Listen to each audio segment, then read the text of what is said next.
আমরা আল্লাহ দিনের জন্য মানুষের কাছে এসেছি, আর নির্বাচনটা আমার জন্য একটা ইবাদত ছিল। আমরা কোনো সত্য গোপন করি নাই। যে লোকটাকে আপনি দেখছেন যে হালাল হারাম মেনে চলার কথা, সে কিন্তু সেটা করছে না।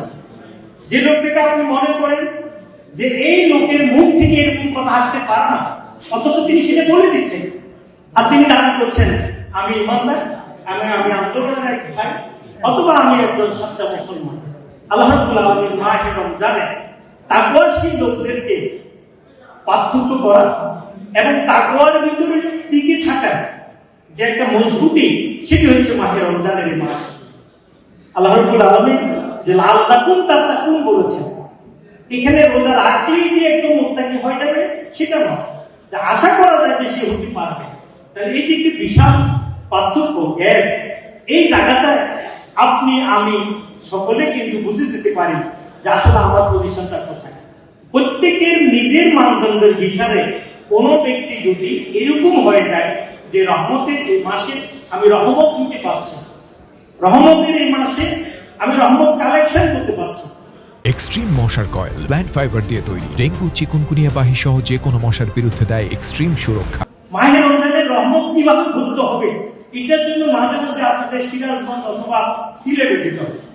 সিলেটে গেলে আপনি দেখবেন দিনের ভিতরে শত শত মানুষ এইখানে জাক মারে, এইখানে জাক মারে, এইখানে জাক মারে, মানে যে কোনো পদ্ধতিতে একটা মাছ ধরার চেষ্টা করে। রহমতের এই মাসে আপনি দেখবেন আমাদের মুসলমানদের ভিতরে তাকালে এই রহমত ধরার যে চেষ্টা, প্রবণতা, এটা একদম কম। এটা একটা অ্যারাবিয়ান রাস্তা না, সেখানে কিভাবে একটা লোকের একটু ইফতার করানোর জন্য কত ফেরেশান, তাকে কিছু সাহায্য করার জন্য কত ফেরেশান, অথচ আমরা এই কাজগুলো আমাদের এখানে একদম কম আমরা দেখতে পাই। আমরা বাংলাদেশ জামাত ইসলামীর পক্ষ থেকে আমি ব্যক্তিগতভাবে যেটা মানুষের কাছে প্রমাণ করার চেষ্টা করেছি, আমরা আল্লাহ দিনের জন্য মানুষের কাছে এসেছি, আর নির্বাচনটা আমার জন্য একটা ইবাদত ছিল।